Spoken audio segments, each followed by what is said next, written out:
ખેડા જિલ્લાના વસો તાલુકાના બામરોલી ગામમાં એક મોટો રાજકીય વિવાદ સામે આવ્યો છે, જેના પગલે ગામના મહિલા સરપંચને હોદ્દા પરથી દૂર કરવામાં આવ્યા છે.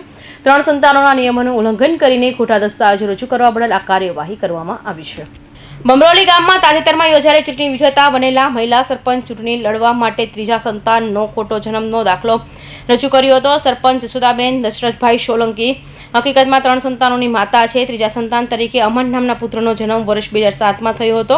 નિયમોનું ઉલ્લંઘન ન થાય તે માટે તેમણે પુત્રનો જન્મ વર્ષ 2006માં થયો હોવાનો પુરાવો રજૂ કર્યા હતા, જે ખોટા સાબિત થયા. તપાસ અંતે તાલુકા વિકાસ અધિકારી ટીડીઓ દ્વારા પંચાયતી અધિનિયમ અંતર્ગત કાર્યવાહી કરીને જશોદાબેન સોલંકીને તાત્કાલિક અસરથી સરપંચના હોદ્દા ઉપરથી દૂર કરવામાં આવ્યા છે.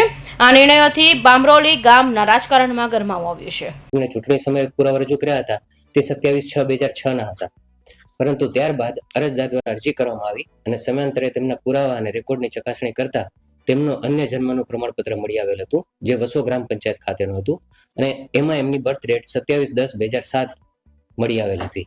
આથી રેકોર્ડ ચકાસણી કરતા અને તપાસણી ટીમના અહેવાલના આધારે તેમને 3 સંતાનોના કારણે તેમનું પદ રદ કરવામાં આવેલ છે. ડોક્યુમેન્ટ સાથે છેડછાડની વધુ તપાસ અમે આગળ હાથ ધરવાના છીએ અને તે અંગે કોઈ કાર્યવાહી કરવાની રહેશે તો અમે જરૂર.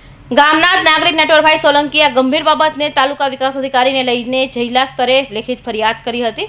ફરિયાદના આધારે થયેલી તપાસ દરમિયાન જાણવા મળ્યું હતું કે વિજેતા સરપંચ જસોદાબેનના પુત્ર અમનનો જન્મ વર્ષ 2007માં થયો હતો, જે ચૂંટણી લડવાના નિયમોનું ઉલ્લંઘન હતું. કૌશિક પટેલનો report, Hind TV news, Surat.